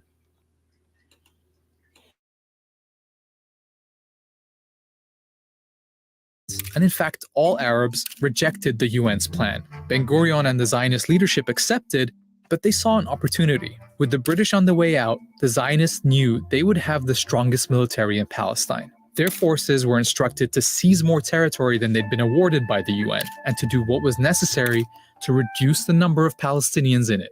In cities like Haifa, the militia set off car bombs in Palestinian neighborhoods. They attacked villages and forced residents out. Haganah troops have driven the Arabs out of the beleaguered city, taking many prisoners. After inspecting parts of western Jerusalem that had been emptied of Palestinians, Ben-Gurion said, "In many Arab neighborhoods in the West, you do not see even one Arab. If we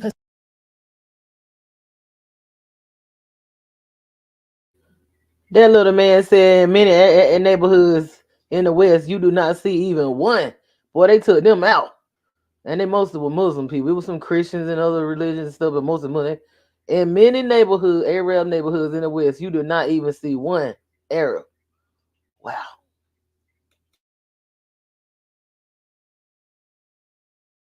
persist, it is quite possible that in the next 6 or 8 months there will be considerable changes in the country, and to our advantage." One of the events that helped speed up these changes took place on April 9th, 1948, when the village of Deir Yassin was attacked. A British government report to the United Nations describes the scene. 250 people were killed in circumstances of great savagery. Women and children were stripped, lined up, photographed, and then slaughtered by automatic firing.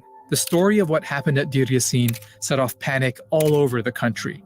As news spread, people fled, fearing they would be next. Historians have recorded dozens of similar massacres during this period. Each time, they would result in entire communities fleeing.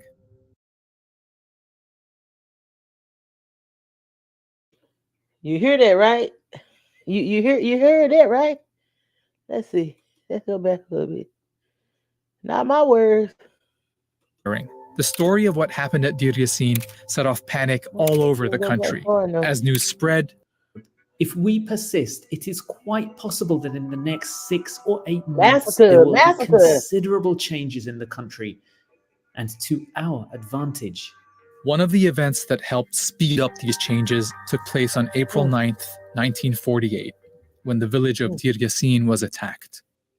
A British government report to the United Nations describes the scene. 250 people were killed in circumstances of great savagery. Women and children were stripped, lined up, photographed, and then slaughtered by automatic firing. The story of what happened at Deir Yassin set off panic all over the country. As news spread, people fled, fearing they would be next. Historians have recorded dozens of similar massacres during this period. Each time, they would result in entire communities fleeing. תמיד הייתה הוראה של בן גוריון לגרש את האנשים משם. כבשנו את Drive the המקום, people out, he קודם said. חרשו את המקום. When we occupied a place, לא נשאר זכר שכבר. למה? לא רצו שתהיה, לא חזרה why they ולא didn't want זכר של to המקום. return or leave any By the time Britain ended its mandate on May 15, 1948, 250,000 Palestinians had fled. The night before, David Ben-Gurion announced the founding of the State of Israel, with himself as its first prime minister. He was standing under a giant portrait of Herzl, 51 years after Herzl had predicted this very moment. The Zionist militias came together as the newly formed Israel Defense Forces, but the fighting wasn't over. With the British out of the way, soldiers from several Arab countries entered Palestine, but the Israeli army was better equipped, better organized, and and you know what? I don't co-sign on nothing. Even people that look like me that's talk about they the chosen people and the other people ain't this and I mean I ain't gonna lie, I was on that train with studying those all these people need to be considered. Like they shouldn't just consider those groups something like the Hebrew Israelites and all that. It's all men, it's all patriarchal men. Skin color don't even matter to me. It's all these patriarchal men with these illusions and these sociopathic ways of just the war and bloodshed and murder and raping and just that's what they God commissioned them to do. Kill children and women and just men and it's just blood. A lot of bloodshed. It's been going on too long. It's been going on for thousands of years. The same mentality. And the color don't even matter. But the thing about it to me, I don't understand why the indigenous or black man uphold they're not getting nothing out of upholding this patriarchy. Honestly, they're not getting nothing out of. They're not getting out of this war and bloodshed and just going against nature and just harming, just destruction and chaos. I don't co-sign on nothing. I don't care if they look like me. I'm not co-signing none of it. It's just sad. And I don't know what'll happen with this video or whatever. Well, it might not even be. I don't know, but I know I'm speaking my piece on it. Oh shit. Was typical. Just just speaking how I feel. It's sad. We all need to love. We all need to love each other and get along. Like, I mean, damn, we all spiritual beings having a human experience. This is terrible. And all of them are not like that. These are Zionists. All of the Jews are not like this. It's good. And even in the Masons and stuff, all Masons are not into that stuff that those groups are into. It's good and bad and ugly and everything. This is not the Jews. These are the Zionists, y'all. So it's people it's Jews that's not with this. They're not with this shit. So I realize that. They're not with all this bull crap. Okay. So I'm making that clear because you can't say, oh, they's a Jew, they did. No, these are Zionists. That even Einstein was a Jew. He was not with all this. It's good and bad and ugly and everything. So you can't put just like they do us. They try to say, which I don't co-sign to being black, but at the same time, that's the title that they gave us, black and white. It's a status. If you black, it's automatically put you in a certain status. All black people are not the same. All black people don't do the same thing. All black people are not into, violence and whatever. You can't put everybody, just like you can't put us, you can't put them in the same category. You can't judge people by skin color or religion or none of that. Like, it's just crazy. It's all patriarchal crap. Unlike the Arab armies, had a unified command and backing from several European countries. Israeli forces pushed into places that the UN had assigned to the Palestinian state, like the towns of Lidda and Ramle. 50,000 people were forced to flee from there, many on foot, in what became known as the Lidda Death March. After being emptied, the towns were given Hebrew names, Lod and Ramla. Like in many other empty towns, the buildings and homes... Don't this sound familiar, what they doing though? This has happened a lot before. This is very familiar. This is the way they do. This is very familiar. Don't it sound familiar to like how they push these people out of these indigenous lands and stuff all over the world? It's the same people, sound like. Same mindset. And they do this based off of religion. Even the doctrine of discovery during the colonization of America and stuff. And the taking of the indigenous people lands. Wow. Just saying. Homes were taken over by the new Israeli state and given to Jews. By the time the UN secured an armistice, 3/4 of the Palestinian people had become refugees. In Arabic, they call this the Nakba, literally the catastrophe. The new state of Israel made up 78% of what had been Palestine. The remaining parts were annexed by Jordan or taken over by Egypt. A year later, the UN passed a resolution calling for all Palestinian refugees to be allowed to return home. They never have been. Palestine had been erased.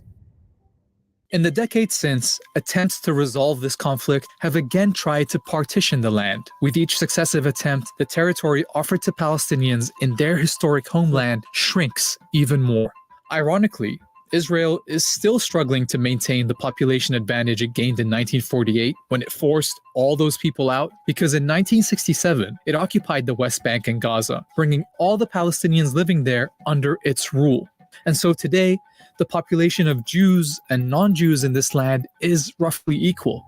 But those living under occupation have no rights, no citizenship, and no prospect of independence. The Nakba-era tactics of settlement, home demolitions, and expulsion are still used against. That wasn't enough after taking their homeland.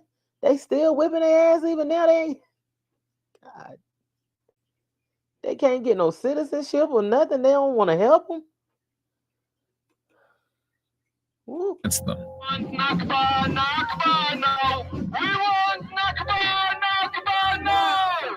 Israel has taken the land but wants nothing to do with the millions under its rule. International, Israeli, and Palestinian human rights groups say this system is a form of apartheid.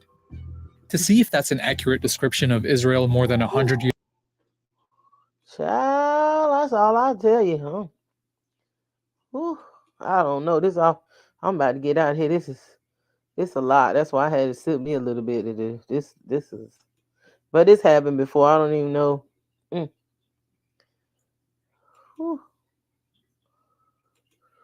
That's all.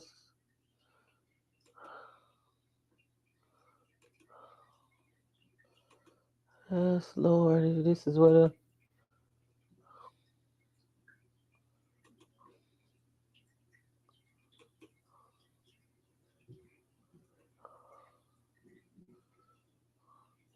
No, I got this muted. I don't even know.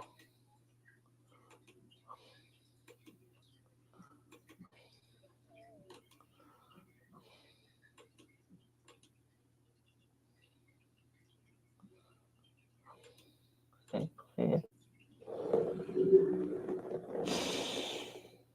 I can't hear it.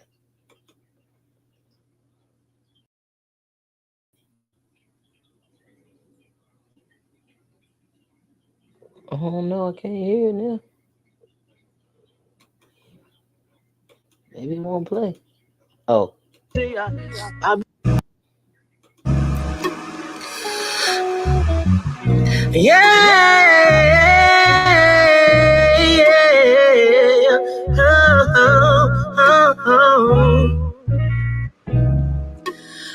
Why did I cry yesterday when I heard the news?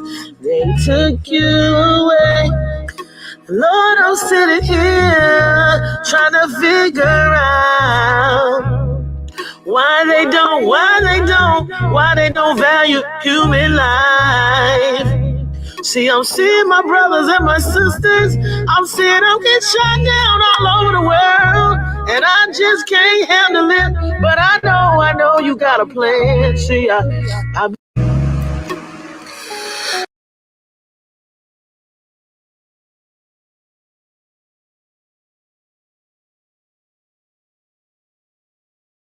don't know. That's how I feel about it. I'm about to get out of here, y'all. This has been Moon Goddess 777. Please like, subscribe, and share. This is a lot. This is a lot. I mean, I guess we just gotta keep thinking on manifesting our heaven on earth and creating the golden age, because this is not working. It's not working. And go within.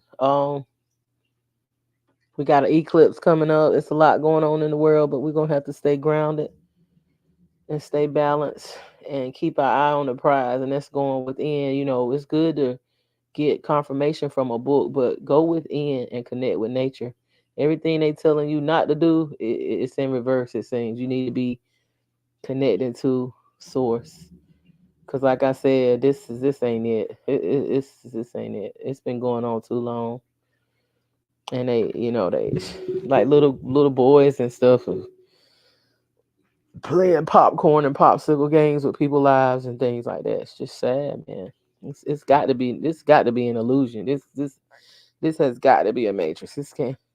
Please support our organization, Mayat's Temple of Healing and Unconditional Love. Condolences to the people that have lost their loved ones and lost their lives and lost their homelands and lost their mind whew, from thousands of years ago and past lives and to this right up to now, what just happened and what's happening all over the world from these sick, I don't even know if they're human beings. I don't know what it is. I don't know. And it's not just it's people that look like us too. It's not just this group. It's oh man, I don't know how to say it. I don't know, I'm just over it. It's time to tap into Big Mama. It's time to go back home to Big Mama, and it's time to connect to nature and connect to the things that really matter, spiritual things, because this is spiritual.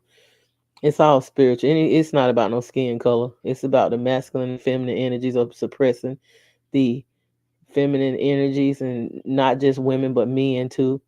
You know, this is not just a war on women, it's a war on men, the regular man, whether he white, black, blue, or green, if you're not a part of that bloodline, you know.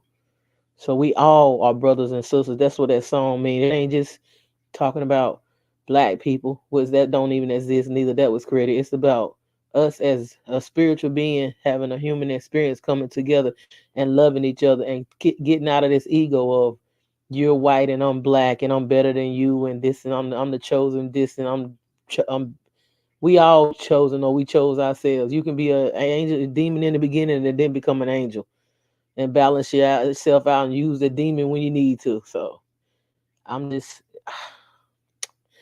I'm getting out. I'm getting out of here. This has been a lot. It's been a lot. Yeah. Just like I said, support our organization, Maya Simple Healing and Unconditional Love. Please like, subscribe, and share this information. Y'all, I will see y'all. I'm out.